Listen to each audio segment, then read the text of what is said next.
Welcome everyone. I'm really excited to see such a large audience and enthusiasm about this talk. I'm really excited to have Fredi, who is also my stepfather, here. Yes, and he didn't come to Kiel he came to see me, but I thought that this is an opportunity for you to, and for everyone to get to hear a little bit of his philosophy. After 31 years of journalism, he has graduated his BA in sociology in English literature. English literature. Yes. In the United States. No, in the Hebrew University of University. See, this is an excitement. He told me that I can't read. I wanted to read something for him. He told me, no, you need to speak to the audience. And he completed his master's in the United States in journalism. He worked both in the United States as a journalist and in Israel public television for 31 years. And again, you didn't. I'm bringing the stage to you. I'm too excited to say anything. I just want you to do your thing. Thank you, Yar. By the size of the audience, you did a wonderful job, and I understand there is a vacancy at 10 Downing Street now, so perhaps you should apply and maybe you will do a better job than Mrs. May. I want to thank all the organizations and the individuals who made this possible. I already recognize some people here in the audience. We've only been here 2 days and I already see familiar faces here. People we have met at random just a couple of days ago.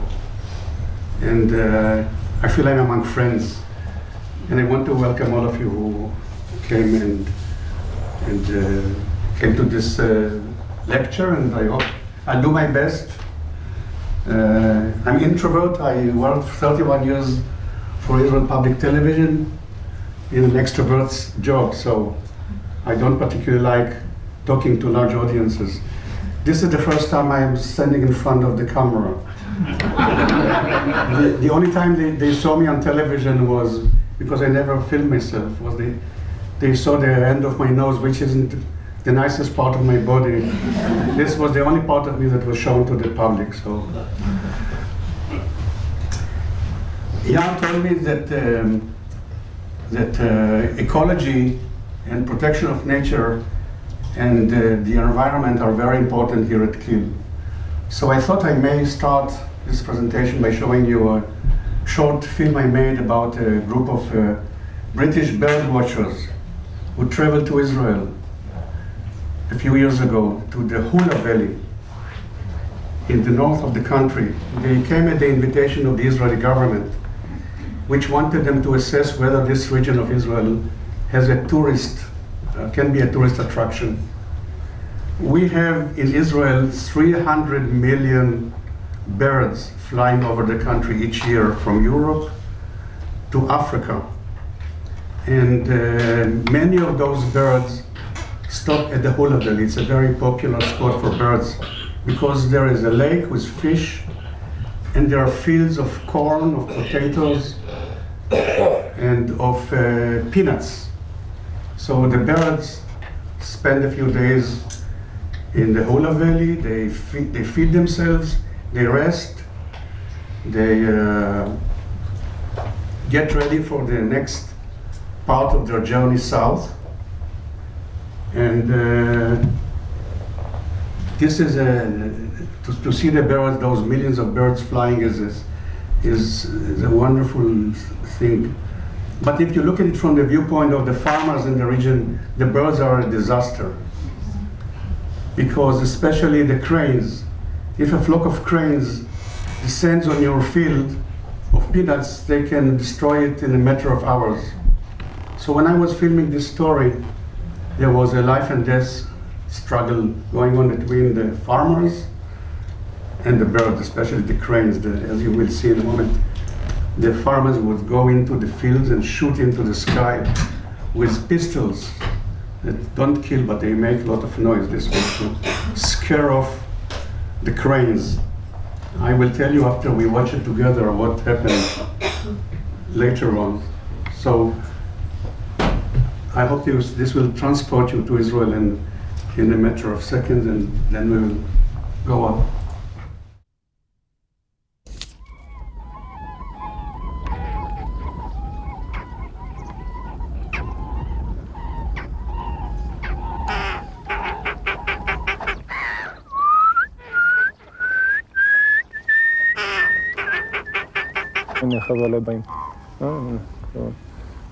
Well, we don't see cranes in England in great numbers, just a few pairs. And here you have 10,000, hundreds of them. It's just wonderful. The call, this brr, brr, brr call you hear, we can hear it all around us. And it's so evocative, emotional, and I love it. They're so spectacular. They're a huge bird, almost as tall as a human being. They have the most beautiful sound they make. And when you stay to the evening, you watch them coming in overhead to roost, and they're just really beautiful. What do you like about the sound, the flight, the aesthetics? The magic.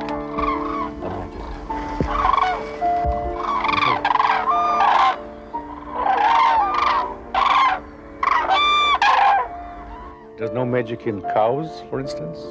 To a farmer, I'm sure there's a lot of magic in cows, yes.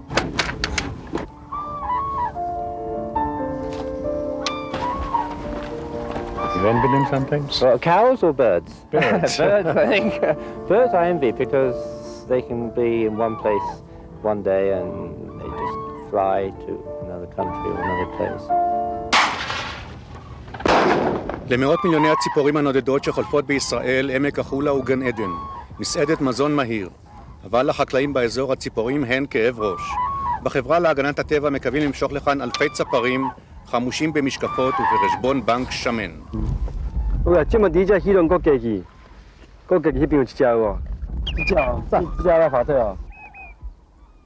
In terms of the ability to watch birds, it's amongst the best countries in the world.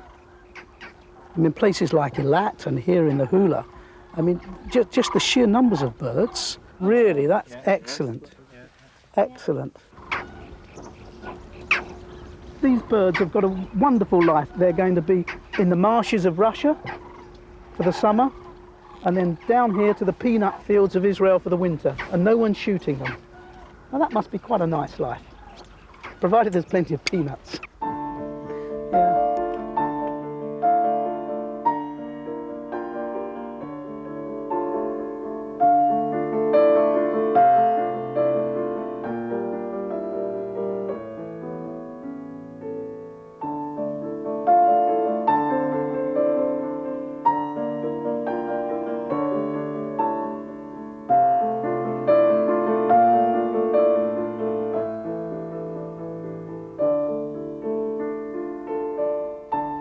Prefer birds to people? No, I don't think so. Most of the time?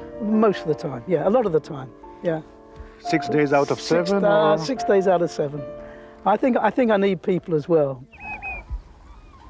And it's nice to share birds with people too. Camaraderie. Camaraderie, yeah, it's important. Wonderful. But what bird is it? It's peregrine falcon. Ah, you have a peregrine. The white chest. But flying? No, on the ground, sitting actually on the ground. White Have a look through. Would you like to be in another inclination a bird? Now focus with this. It depends which sort of bird. Which one would you like to be? I think I'd be an eagle.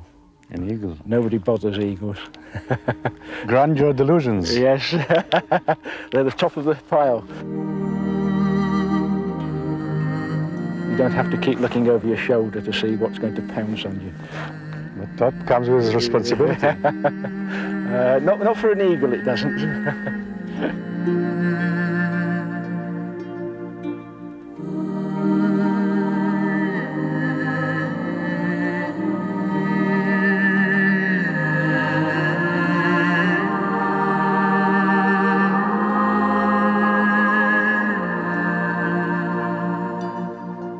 This is the most beautiful place I have ever been. Israel? Yes, Israel.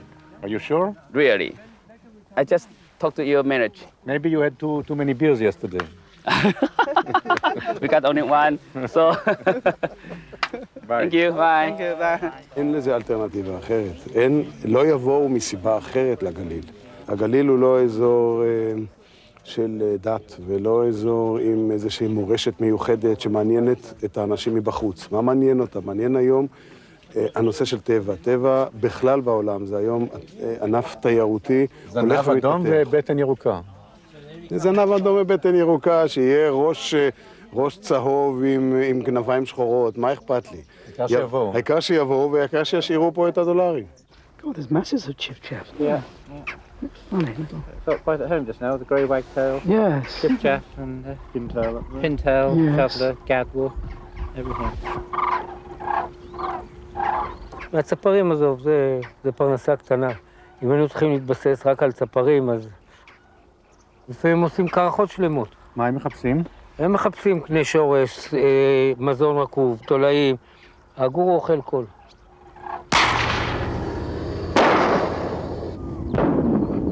מה הולך פה? זה שדה קרב פה. זה לא שדה קרב, זה רק רעש. מלחמת יום כיפור לא הגיע לרמות האלה. לא היית פה במלחמת יום כיפורים ככה.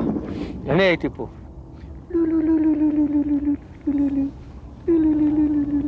קור אדום, בטן קצת כחולה, יפהפייה, פשוט יפה. ממש יפה. חוויה יוצאת דופן.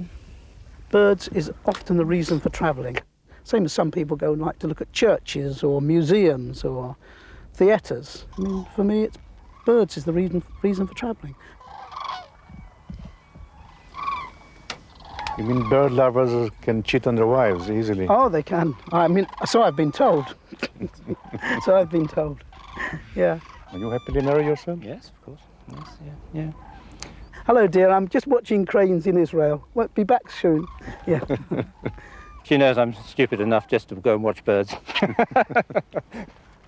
Which I want to go and do now, so I'll see you later. Shakespeare said words, words, words. I could say birds, birds, birds. You certainly could. And Shakespeare also said that the wife laments because her husband goes birding today.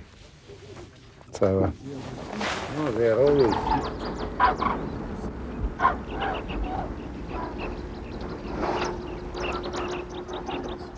Wahoo! Wahoo! Wahoo! What? No, don't know. Sungoose. Oh, right, yes, yeah. The spotted. Yeah, spotted sandgrouse. Yeah, okay. Shame yes, on you, right. Richard. Yes, I know. No. Is Now he a to bad imitator or you are a... I'm a bad. It's bad. It was.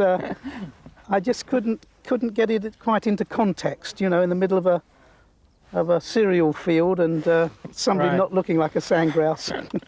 Let's see if he I can... want, I won't let you do it. I'm going to give him a really easy one. Red-throated people. Excellent. Woohoo! Israel 1, England 0. 2. Very serious program that you're making. We have a low rating anyway, so we can afford to do whatever we want.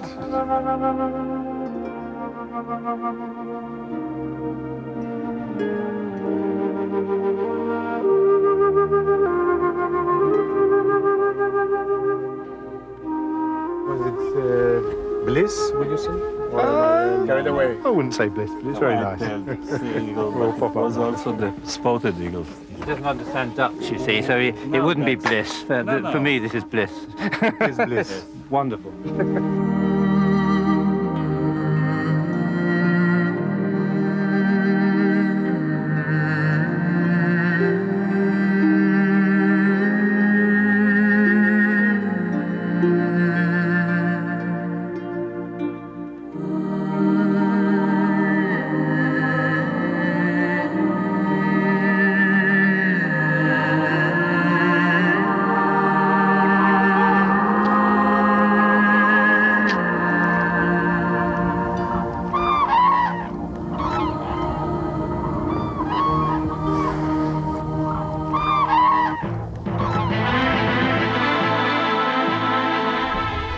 Okay, as you noticed, I said that we have a low rating, we can afford to do whatever we want. I got a letter from the head of Israel Public Television complaining about it because they don't have a sense of humor up there. You could see in the last shot the farmer clapping his hand, trying to scare the birds off. Today, the Hula Valley is the third most popular tourist attraction in Israel because the British bird watchers had a very good opinion of the area. And there's a few wildlife organizations in Israel came up with an ingenious plan. Every morning a tractor spreads corn on the fields, the cranes arrive, they eat the corn, and they leave the rest of the fields of the farmers alone. So it is a story with a happy end. Yes. I want to talk at some length about practical, conceptual and philosophical matters, and then I will show you two films later. Let's talk about Natan Zach. Natan Zach is Israel's most important poet. He was often mentioned as a candidate for the Nobel Prize in Literature. He asked me once to do a documentary film about him, and he said, there is so much we can talk about. So much we can talk about. I spoke to the head of the documentary film department, and he said, no one wants to watch documentaries about old poets. Zach was in his 80s. So that was the end of the project. A few months later, I bumped into Zach at a screening of a film about another Israeli poet. And the director of the film, who was a colleague of mine, devoted a great deal of time to several young women who had love affairs with the poet. And when I went into the corridor after the screening, I met Zach, and he was appalled by the sensational character of the film. After a while, the head of the documentary film department retired, and someone else came and took over, and I was given the okay to make the film about Zach. So naturally, I was very exhilarated, and I called Zach, and I thought he would be very happy too. I remembered him telling me, there's so much we can talk about. So I called Zach and I said, Mr. Zach, I had the okay to make a documentary film about you. And there was silence on the phone. And then I heard Zach telling me, yes, but what are we going to talk about? So I understood right away that he was concerned about what kind of film I had in mind. And so to allay his fears, and instinctively I said, it is going to be a Socratic dialogue. As you know, Socrates used to walk into the streets of Athens, meet people at random, ask them questions about the meaning of life, and prove to each and every one of them that they had no idea what they were talking about. So I said, it is going to be a Socratic dialogue, and there was silence on the other side of the phone, this one even longer than the first one. And then I heard Zach, he had a very heavy German accent. I heard Zach saying to me, well, if this is going to be a Socratic dialogue, it means you will have to be Socrates, and I will have to be the fool. It is very easy for me to be the fool. The question is, can you be Socrates? So I spend so much time telling you this anecdote because the question, can you be Socrates, is a basic and essential question for anyone who wishes to pursue a career in journalism. And I believe it is a basic and essential question for anyone who wants to pursue a career in the academic world as well. And I welcome your comments on this later on. By being Socrates, I mean being open-minded, curious, inquisitive, self-critical to a painful degree. When you go out into the field with a film crew and life, reality, this mysterious thing that surrounds us, the universe, when it slaps you in the face, contradicts your assumptions, ruins your plans, do you have enough courage, enough integrity to say to yourself, I am the fool. And then let go.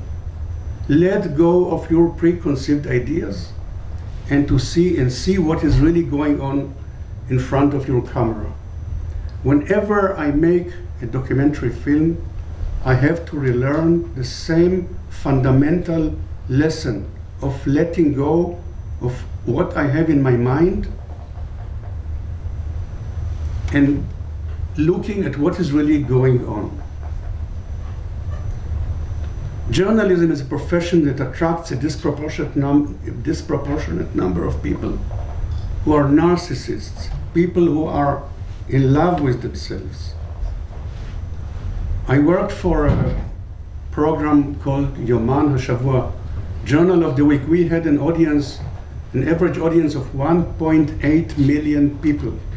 This means that every third Israeli was watching our program, including the Prime Minister. So if you work on such a program and after a while you're a reporter and you become a commentator and you present the news, it gets to your head. People wave at you at street lamps. You become a celebrity. If you go out to make a documentary film, if you go out at all, you no longer go out to discover what is happening. You go to confirm what you already know. The ego is a journalist's worst enemy. Once you believe you know everything, you understand everything, you are doomed.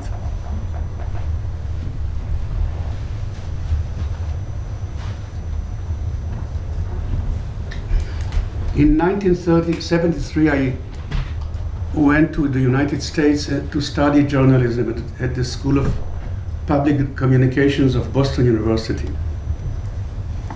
And I enrolled in a course on documentary filmmaking.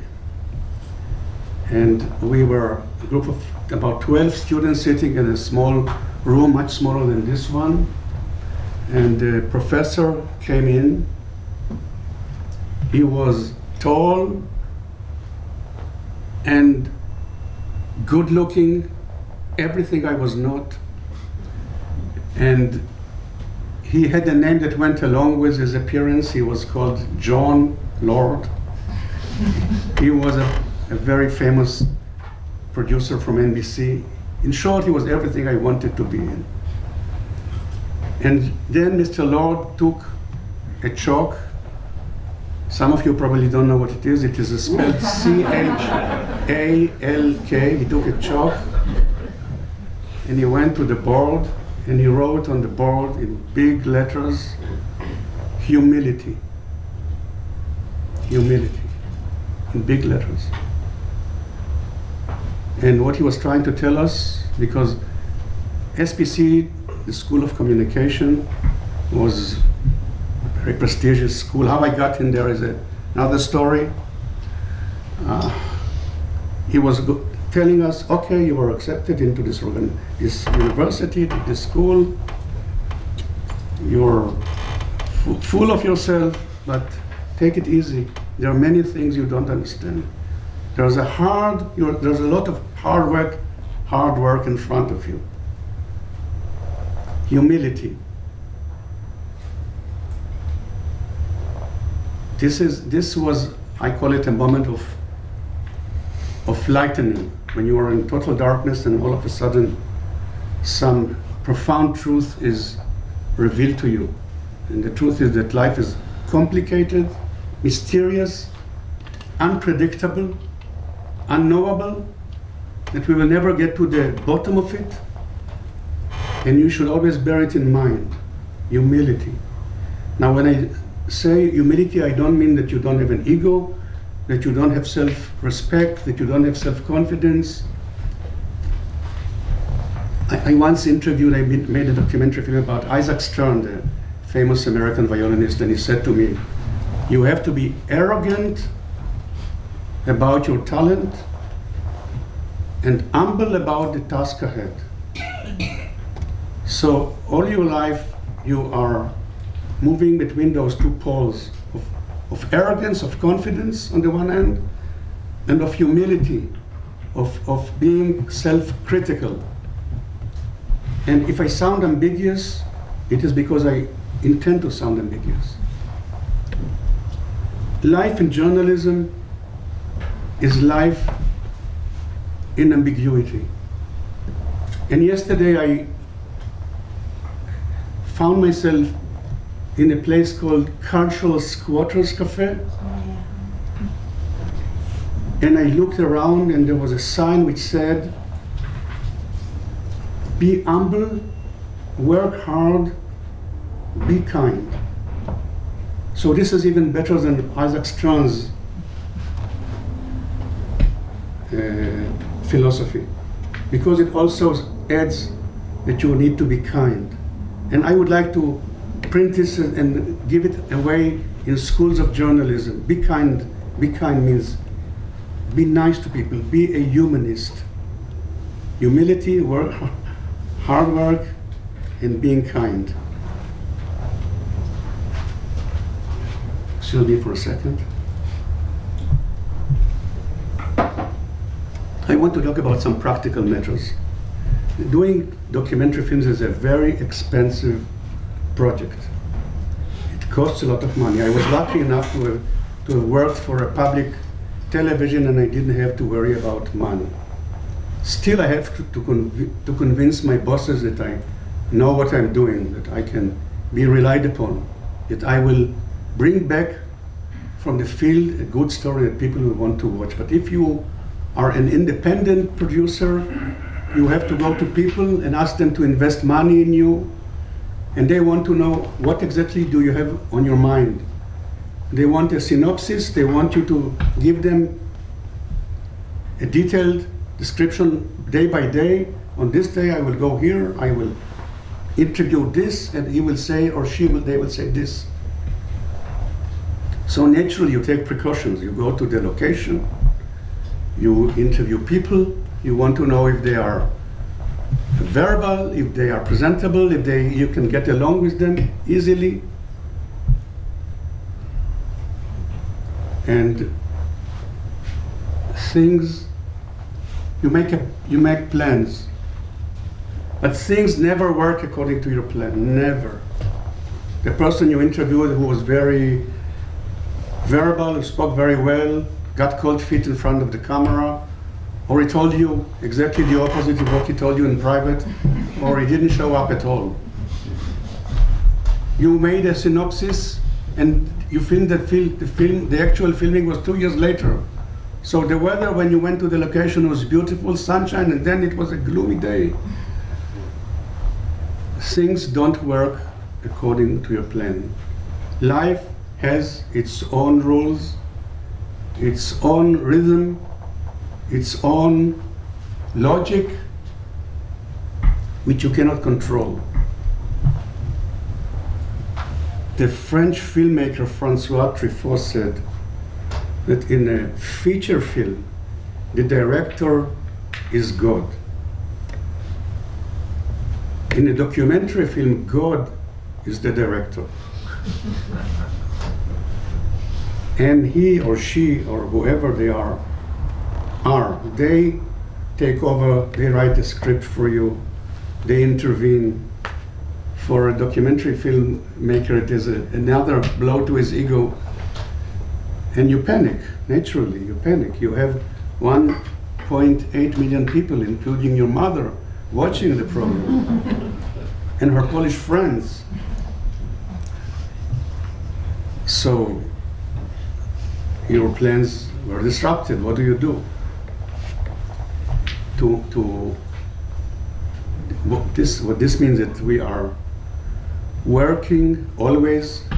Life is governed by the principle of uncertainty. This is a rule. And for most of my colleagues, this simple rule that we cannot change is a source of consternation. To me, this is a source of joy. When I make a documentary film, I hope that all my plans will go wrong. because things that happen of their own accord,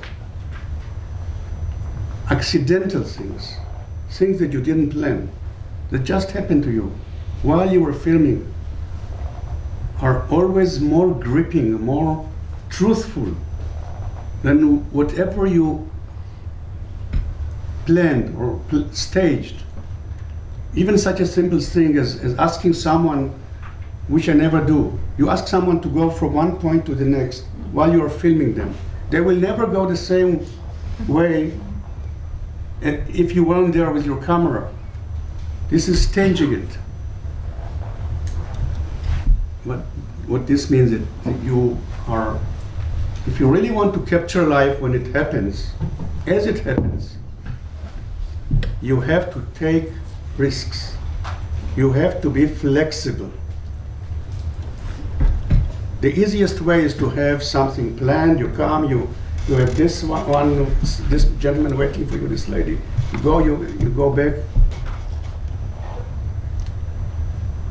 It is much more difficult to go into life, into reality, into the universe, and let it happen, and be there. You know, sometimes you you have someone who is waiting for you. You have spoken to him, he sounded intelligent, and you made an appointment with him, and you are on your way to him, and your film crew, they want to smoke a cigarette, so we stop at the roadside, and all of a sudden a truck driver arrives, and he slows down, he opens the window, and he yells something at you, and it sounds intriguing, and you ask him to stop, and you go, you talk to him, and you forget the person you intended to interview, you follow the truck driver. If this might sound to you preposterous, but I made a living by following truck drivers, so to speak, figuratively. Most of my stories had no script. At some point I could have told my bosses, just give me a film crew, I will bring the story. Of course you couldn't do that because they are very formal, they don't have a sense of humor, they don't have a lot of things, but we don't have time to go into that. You always need to give them a headline. But the truth of the matter was that I could have just taken a film crew, and this is what I did for many years. A lot of my stories were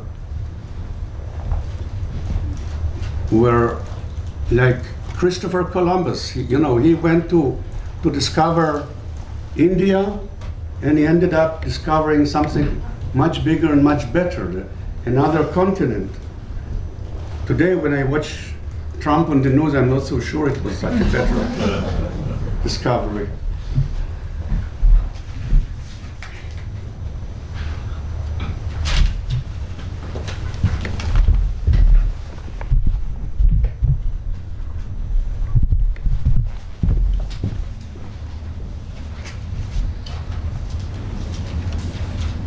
So Eva said life is governed by the principle of uncertainty.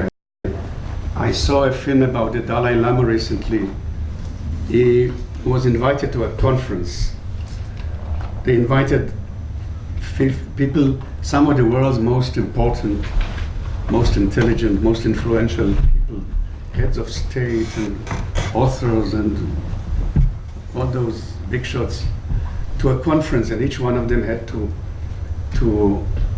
predict what the world will look like in 50 years. And everyone stood and made a very self-important speech and so on. And then they asked the Dalai Lama the same question, and he said, I don't even know what kind of tea I will have tonight, so you were asking me to predict what will happen in 50 years. So, uncertainty. The sooner you accept the principle of uncertainty, the better you are. I not only accepted the principle of uncertainty, I embraced it. I cherished it. I did not want to know what is in advance what is going to happen to me. Because when you don't know in advance, when you meet somebody, this is a spontaneous interview. It is a spontaneous meeting. What most people do in this profession, they go to someone's house, pre-production, they meet someone, they ask him 30 questions, and then a few days later they come to him with a camera and ask him the same 30 questions. Now I want to ask you, is there anyone here in this room who ever went to someone's house, spoke to him for an hour, asked him 30 questions, and then a week later he knocked on his door, sat down and asked him the same questions? Can you imagine what would this gentleman will call, the security gentleman down in the corridor or whatever, and they will arrest you. Because this is not interviewing, this is theater. Those people know that you know the answers already. You are fooling the audience. The best things that happened to me were always encounters that were spontaneous, that were unplanned. Now, some of you may be thinking to yourself that this sounds like a risky business. How many of you think this is? This general here.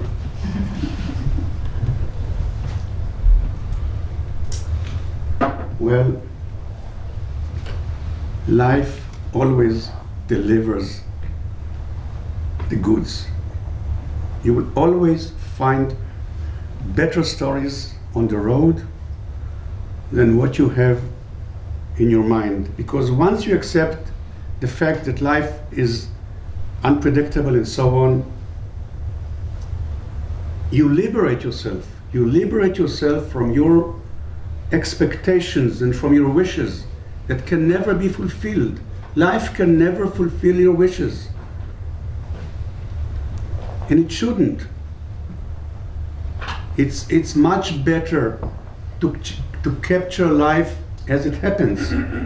And once you accept this concept of journalism, your life is a wonderful journey of discovery. There is a wonderful story behind every corner. It's an Aladdin's palace. It's an Aladdin's cave. It's a joyride. I remember the days I went out with the film crew and I was looking around and sometimes it didn't happen right away. But eventually, you found a wonderful story. I want to show you one story I did.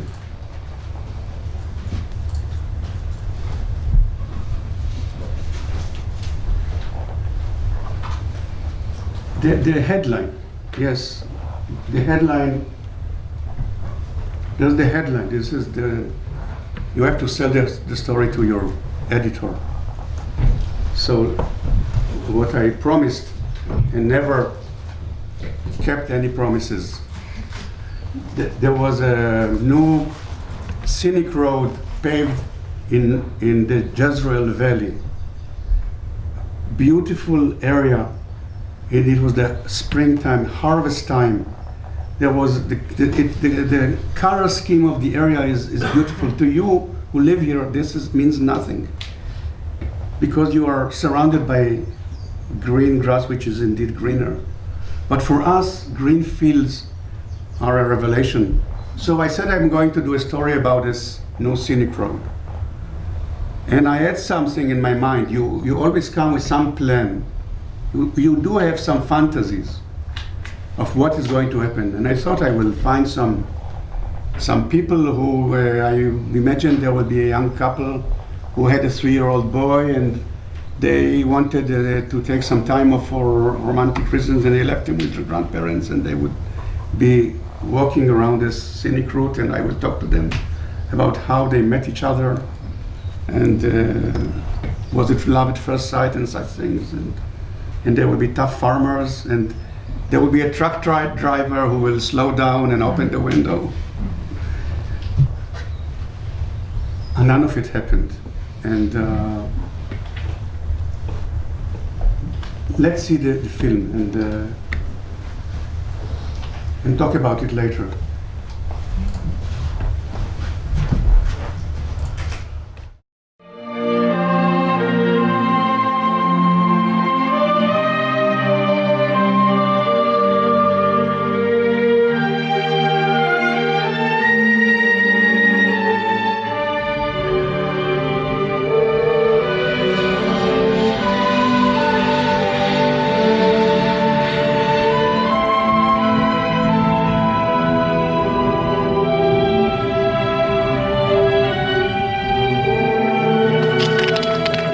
מה שלומך? רעיון ספונטני? כן. למה אתם מצלמים? איך הדופק? 160, משהו כזה. למה אתה עושה את זה? למה אתה עושה את זה? זה תענוג. תסביר לי מה... זה כיף. זה כיף להרגיש חי, להרגיש את הגוף מלא אנרגיה. להרגיש אותך נפתח לאלוהים, להרגיש אותך לגמרי מתמזג עם הטבע, אין דבר יותר טוב מזה.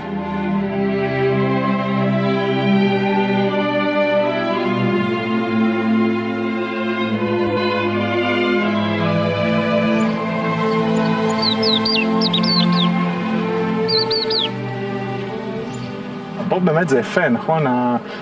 הטקסטורה הזאת של היער עם העמק והשדות, ולפעמים דרך הדברים האלה אפשר לראות כאילו המציאות ערוגה מחוטי קסם.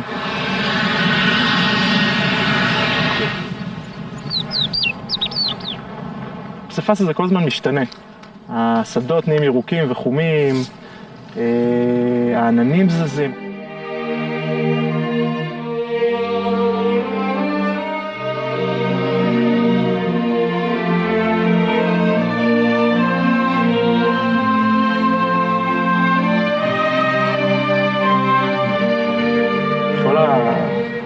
המדע המדהימה הזאת, זה כמו במה של אלוהים. אפשר לחשוב על ענקי הארץ רוקדים כאן בעמק, משחקים להם משחקים. זה דבר נפלא.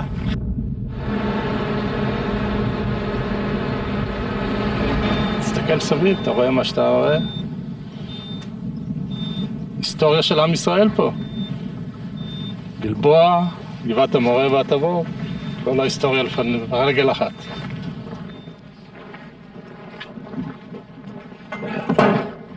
זאת גדולת הארץ האמיתית. זה מילים שכבר בזמן שם אותם בנפתלין, אתה יודע. אנחנו לא.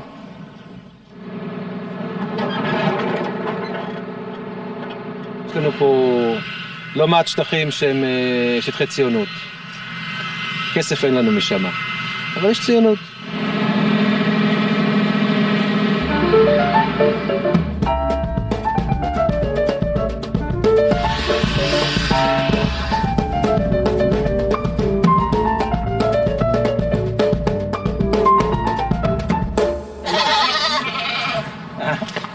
אהלן.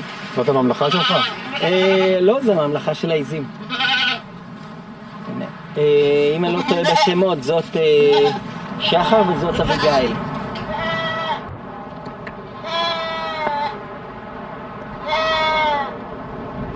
איך בכלל מסבירים איפה אתה גר? אין בכלל... זה מחוץ למפה. עם GPS אפשר למצוא את זה? אפשר, מלכישוע, אין בעיה. אין בעיה.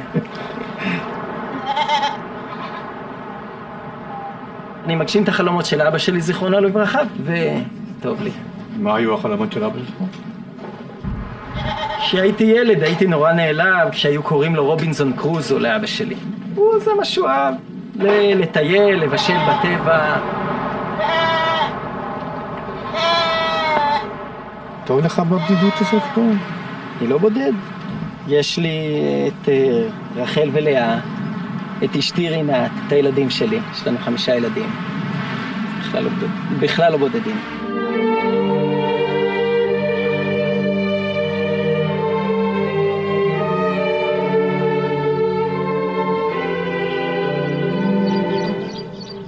כל הדבר הזמני הזה הוא בעצם רק איזושהי פשט רוח.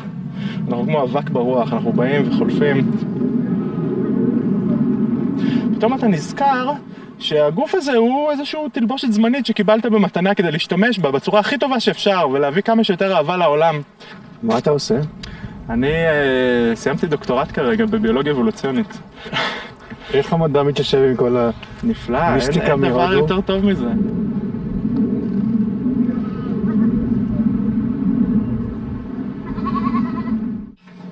מה אתם מבשלים?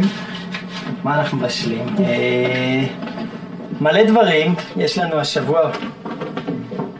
ברוך השם, 2 בריתות, 2 בר מצוות, הכל עושים במטבח הזה.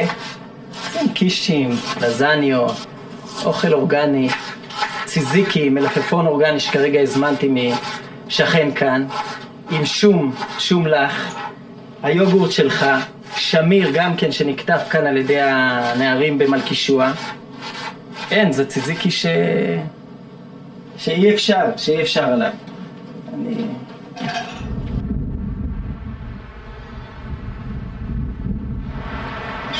ואיך הלווים מסתדרים? אני יכול להגיד שהבן, כשהוא יצא לפנימייה והוא אמר לנו, חבר'ה, מה תקעתם אותי כאן? וחשבתם רק על עצמכם, הוא יודע ככה מגיל צעיר לדקור.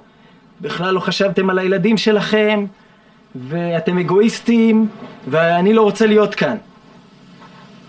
וזה כואב, קשה. אבל כן, זה מחיר שמשלמים. אתה נשוי? כן, ודאי. יש ילדים? ילדות? מקסימות. איך קוראים להם? שלווה וחדווה. יפה.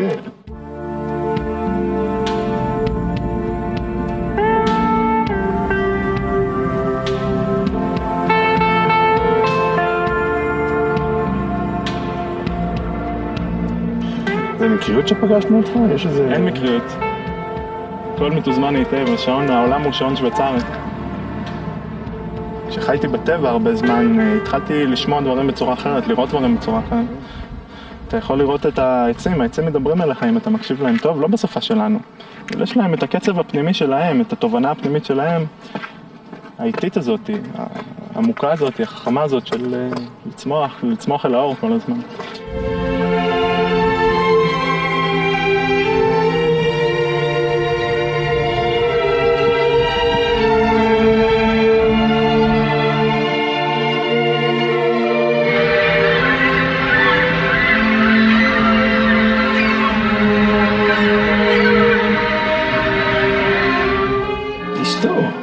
זה גדל כאן במעלה גלבוע, גזר חדש, גזר אביב, סוף הדרך.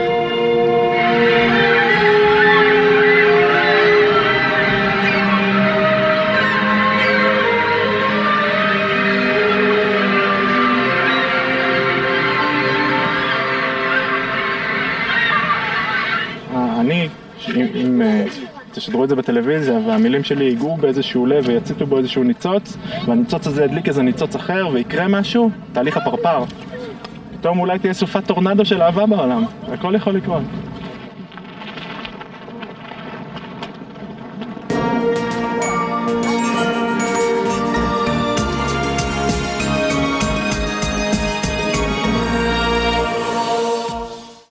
Accidental beatings on the road. The title of my talk was Humble Lessons from a Life on the Road. So, as you could see, he came. He's coming with his bicycle, and he's asking me, "Is this a spontaneous interview?" And I say yes. And then he asks me, "What is this for?" He doesn't recognize me because I never appear on television, so I'm anonymous for him, which is an advantage. Because if I was a celebrity, someone he knew from the news broadcast, he would not have felt comfortable to talk to me that way. And there was a freshness in this kind of meeting that if I had met him 2 days ago, it would have not happened. And if I told my bosses that I will find someone, I will stop someone on the road, what are you going to bring back? I will tell him, listen, I'm going to stop at the roadside because this is what happened. My film crew wanted to smoke a cigarette, so we stood on the side of the road and he showed up. If I told my boss, I'm going to, my film crew will take we will stand on the side of the road, they will smoke a cigarette, someone will show up, I will ask him, how are you? And in 13 seconds, because I timed it, he will talk about God. And then he will say, reality sometimes seems woven from magic threads. He will talk about giants dancing in the valley.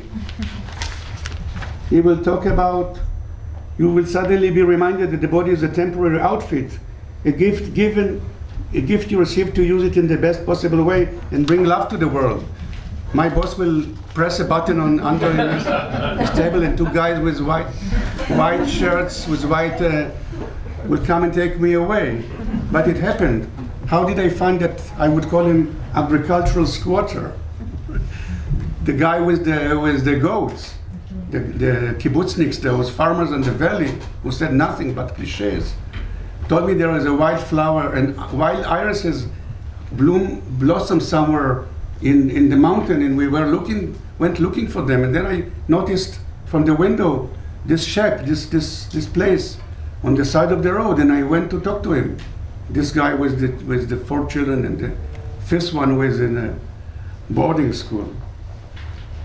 So all this happened accidentally, and I did such stories about a lot of projects. Now, when I was in America studying journalism, I used to watch CBS News, and there was someone called Charles Corral. Has any one of you heard his name? He was a presenter of national news on CBS for many years. And again, tall and handsome, everything I wanted, this. And one day he got tired of spending his time in the studio, and he went up to his bosses and said, I want to make a switch. I want to do something else. Give me a van, and I want to travel all across America in a van and talk to people at random. And they accepted it. So he had a van with a cameraman and a soundman, and there was a sign on it, on the road, and he started going all across America. And once, twice, 3 times a week, he would have a small story, a tailpiece, they call it, the ending story of the program, after the hard news, in which he profiled different people. And I was amazed by the exciting, wonderful stories he was bringing from nowhere. And I said to myself, one day, if I'm lucky enough to work for television, this is what I want to do with my life. And I did. I didn't have a van, but Israel is a small country, you don't need a van. You can cross it in one day. But I did this kind of reporting. And Charles Corral wrote a biography, and this is what he wrote. I found that while it helped to have a story in mind, up the road somewhere, the world would not come to an end if I never got there. I might find something more interesting along the way. It was best to take a deep breath, mosey along and soak up the moods of the country and changes of the weather and terrain. When I finally shook off the tempo of daily journalism and fell into the rhythms of the countryside, I did not have to worry about finding stories any longer. They found me. Back in the office, people asked, how do you find these stories? He says, ironically, well, I said, you really have to work hard at it. And then he says, all you really have to do is look out of the window.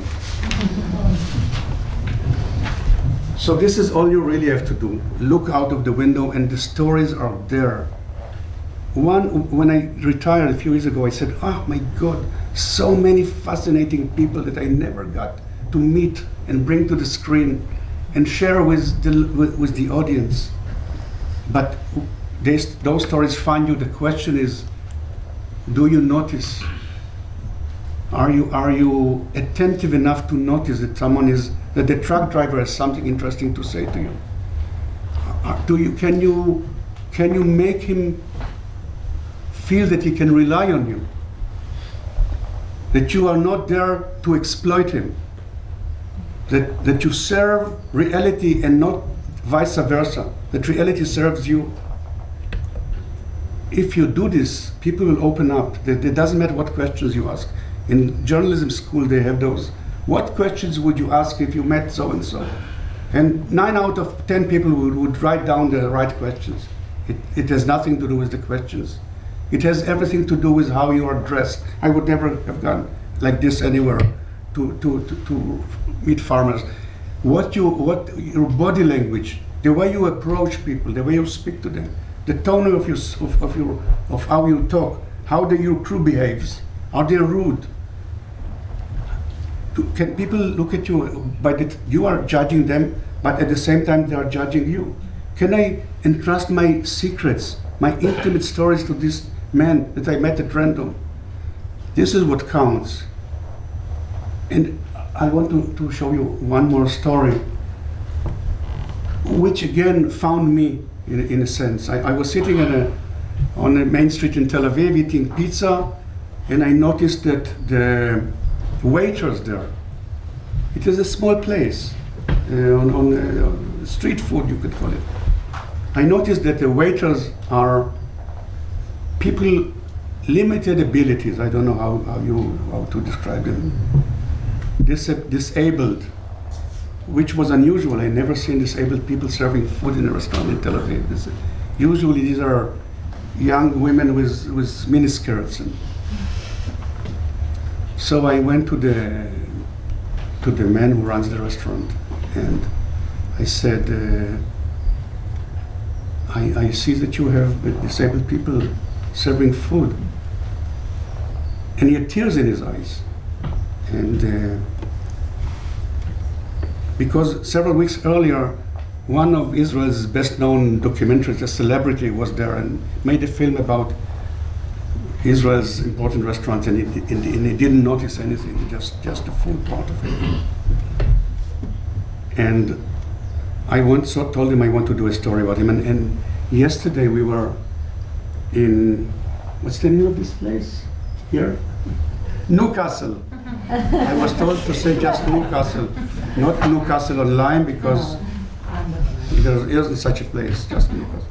We were in Newcastle, and Yar took us to Narina's place, the cultural squatters cafe, which has the same kind of philosophy of helping out people who are disadvantaged, who have problems and it's the same spirit. So when I saw this guy, I knew right away there must be another story. There must be a story.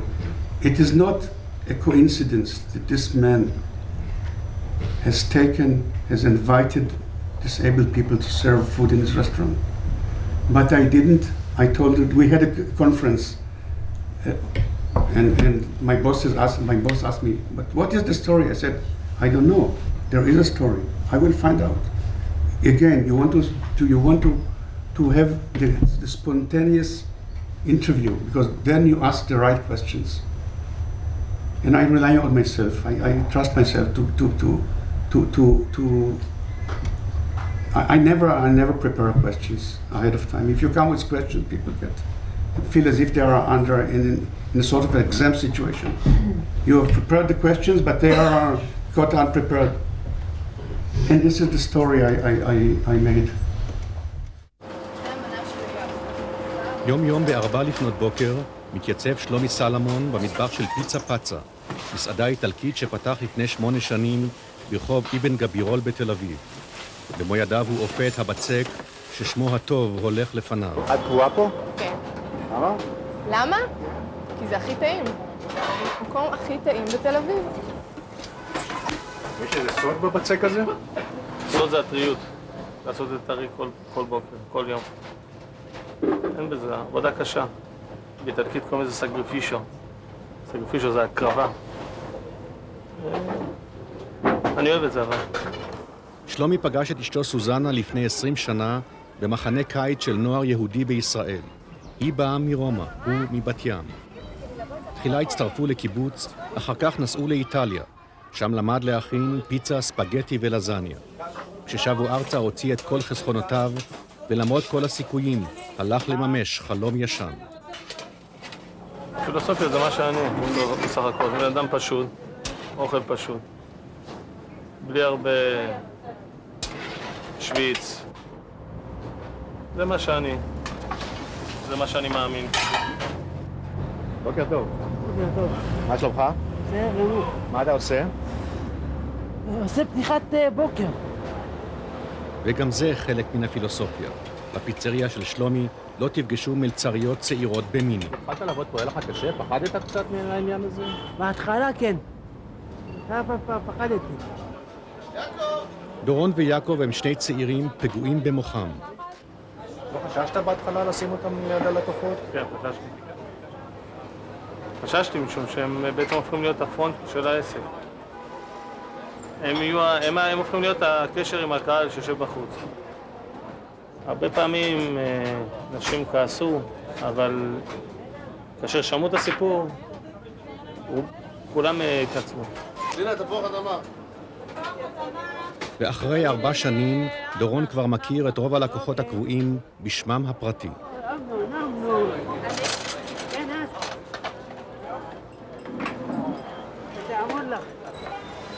בחיים היומיומיים אנשים לא נתקלים במהלך עבודה רגילה עם ציבור כזה.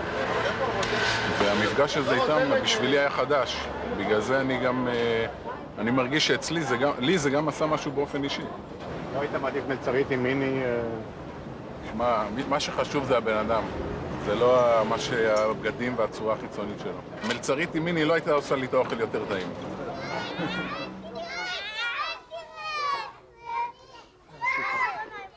תוריד אותי. למה? דקל נולד, בעצם מת. שונה הייתה בשמירת הריון הרבה זמן. והיה לה ניתוח דחוף, והחיו אותו, הוא היה הרבה זמן מונשם, ובפגיעה, ואז חתמנו על תרופות ניסיוניות לריאות, להציל אותו, ועד היום יש לו בעיות עם הריאות, אבל זה כבר מבחינתנו הבעיה הקטנה. 7 חודשים שכבה סוזנה בבית חולים בשמירת הריון. מיד לאחר הלידה ביקשו הרופאים משלומי וסוזנה לא להתקשר נפשית אל הילד, משום שהוא עלול למות בכל רגע. המפגש הראשון עם בנה הנאבק על חייו היה טראומטי. נתתי לו נשיקה והסתובבתי לשלומי ואמרתי לו, כל כך הרבה קשה עבדתי ובסוף תראה מה יצא. הוא היה כזה קטן אז אמרתי לו, אני רוצה שהוא יגדל גבוה גבוה והוא יהיה כמו דקל שכל הענפים שלו יתפרסו לצדדים והוא יהיה חזק ואז היה לנו ויכוח קצת על השם ובסוף החלטנו לקרוא לו דקל והוא הוכיח את עצמו כי באמת הוא גדל יפה למרות כל הקשיים שהוא עבר. משה. אני כבר אוכל פה איזה שנה שלישית כמעט קבוע. משה. תודה. מים? אלה חבר'ה נהדרים, מנומסים, ואם יש פה מישהו במקרה שככה מתרגז, מישהו שבמקרה עבר והתיישב, תמיד יש פה מישהו מהקהל שמסביר ואומר, קבל את זה בהבנה.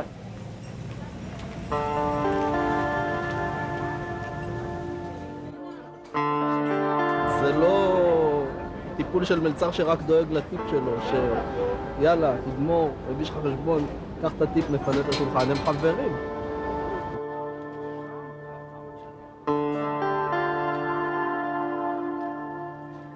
השיחות שבינינו זה לא על כדורסל, זה על החיים. כן, על מה אתה מדבר איתו? זה עניינים שאני מעדיף לשמור ביני לבינו, נכון? שדות... אנחנו מסתדרים טוב. תכניסי את זה לנה בבקשה, בסדר? תנו לי כאן בבקשה ביצה. כשלבנו מלאו 3, חרב עולמו של שלומי בפעם השנייה. פסיכולוגים גילו שהילד סובל מבעיות קשות של תקשורת, והוא נשלח לגן של ילדים אוטיסטים ברמת חן. מדי יום ביומו היה שלומי נוסע לקחת את בנו לטיול אופניים בפארק הירקון. היינו יוצאים מרמת חן לכיוון הירקון, פעמיים. בשנה השנייה, אחרי מאות פעמים, אני לא אשכח את זה, שאני רוכב על האופניים, ואז עד אז הוא לא דיבר מילה בכלל, לא עושה שום דבר. הוא דפק לי בגב, הוא אומר לי,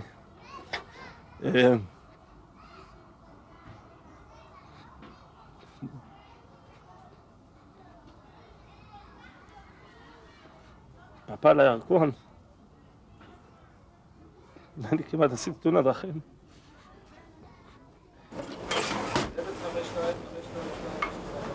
תעבוד קצת. מה? פיצה, חצי דקה. זה היה קשה.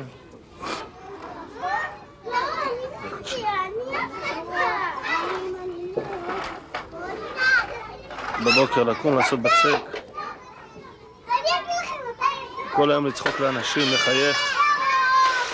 לדבר ולהגיע הביתה או אחרי צהריים ולהתחיל את המלחמה בבית.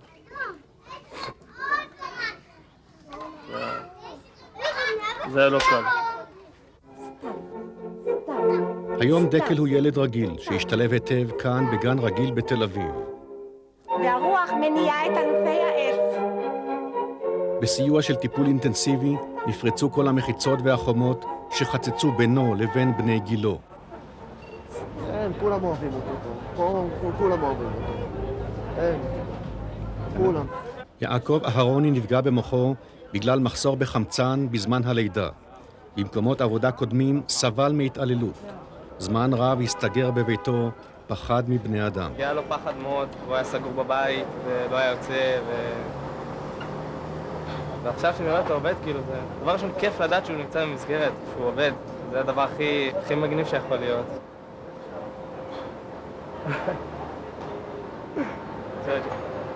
זה עבודה שלא כל יום מוצאים. זה עבודה שאתה מוצא, אז זהו, אתה לא יכול להחליף. הרבה דמעות שפכתי לתוך הבצק. היום אני הרבה יותר אופטימי, היום אני הרבה יותר שר בבוקר. אולי זה סוד הבצק שלך, שהוא מהול בדמעות של אבא. לא. והאופים בדמעה ברינה יקצורו. עיתון העיר כלל אשתקד את פיצה פצה ברשימת 10 המסעדות הטובות ביותר בתל אביב. דורון ויעקב השתלבו כאן כמו רסק עגבניות ברוטב בולונז. ומאחורי גבו הרחב של שלומי, דורון אשד תובע חלום קטן משל עצמו. תאמין לי, הלוואי והייתי לומד גם את הבצק.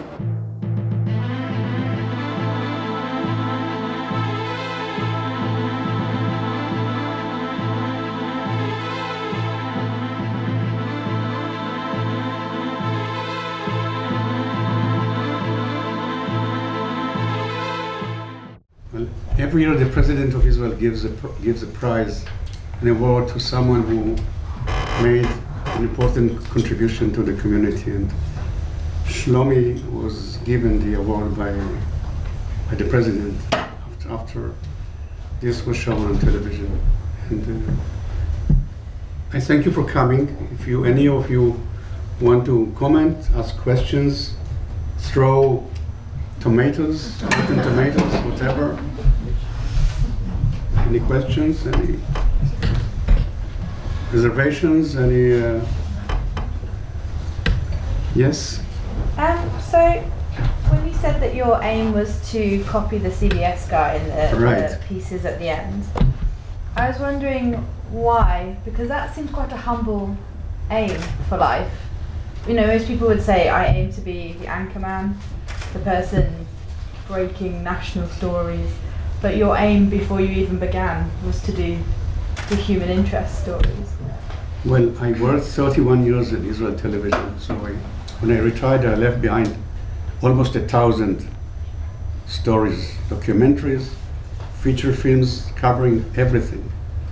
Politics, reporting from the occupied territories, films on poverty, films on illegal immigrants, films on the destruction of Jaffa. Yeah, the list was, so this was not the only thing I did, but this was the end. This was normally those stories were a tailpiece at the end of the program. And even though I did a lot of stories, people in response to your question, people remember me for those stories. People enjoyed those stories more than the hard news that I did. Even though I did a lot of things, and I personally enjoyed because most of the reporters, they go to the Knesset, they go to the They cover the parliament, they cover the politics, and there's a whole world of interesting people there. I am sure that if you gave me 24 hours here, what's the name of this place? There are stories everywhere. I enjoy meeting people, everyone has something, every one of us has something to say, to tell us. But a lot of people don't believe they have anything. They feel that only those who are on the news, the commentators, are entitled to express themselves. And there's a whole country that nobody pays attention to. And I feel my contribution was to bring the other Israel, the unknown Israel, to the screen. The news is not only politics and what the government says or does, but the news is the people. They are the country, not just the politicians come and go. And I felt that my contribution was to bring people such as Shlomi, such as that professor that talks about a tornado of love. And I enjoyed it. So I don't feel I imitated Charles Kuralt. I just took the concept of being spontaneous, of letting life happen and being there when it does, and capturing it when it is happening in front of you, when it is fresh and spontaneous and truthful, and this was the most wonderful moments of my life, when I met people on the road and I learned something from them. Yes. Would you be using the camera? Yes. To learn something going on in front of you? Was I using the camera? Would you be only using the camera to learn something going on in front of you? Life is flowing in front of you. Well, of course, if you come with a camera, you have the permission, the legitimacy to talk to people that otherwise you would never have spoken to. So the camera gives you access to a lot of people, depending on how you use the camera. I happen to talk to people without the camera as well. I am curious about people. There is Thomas Friedman, the famous American commentator, was asked what does it take to be a good journalist. And he said a good journalist needs to know a little bit about history, a little bit about literature, a little bit about physics, a little bit about art. He has to know about, but the most important thing is a sense of humanity. You need to have a sense of humanity, love of people. It sounds like a cliche. If you're not genuinely interested in people, you can't be a good journalist. So, without this genuine interest, because people sense when you're using them, when you're exploiting them. And you have to come clean, you have to come with curiosity in your eyes, you have to come. This is why I don't want to meet the people I interview ahead of time. I want to come with the genuine curiosity, so they can feel that this is a Socratic dialogue. I'm sorry to Okay. I'm sorry to interrupt because we're already 15 minutes late, and I know you have a lot of questions. But before you leave, I just have a few requests and announcements. First, there is a registration sheet over there, and some others lying around. So if you haven't registered, it would be really helpful if you can take 10 seconds and write your name and email and how did you hear about the lecture, because this will help us, especially in planning a second event. With Fredi, he might do it on Skype, but that event will focus on the political pieces of Fredi, including films about Palestinians that were evacuated from Jaffa and Ajami neighborhood, as well as Palestinians in the West Bank. These are issues that, for example, I'm involved in the Palestine Society here in Kiel, which some of us are fascinated about. So we will invite you to the upcoming events that are focusing on the political pieces. And the second, if you want to ask more questions, because we had a question, we will go right now to the KPA, the Kiel Postgraduate Association bar, with Fredi and whomever else wants to join. So people that do have more time right now, they can simply join us, and we will go there and we can have more conversations and more questions that I'm sure some of you might have. Unless someone has something very important that they want the entire auditorium to hear, then thank you all so much for coming and for staying longer than the schedule. And please sign those registration sheets if you haven't. And thank you so much, really. I'm so excited about this turnout.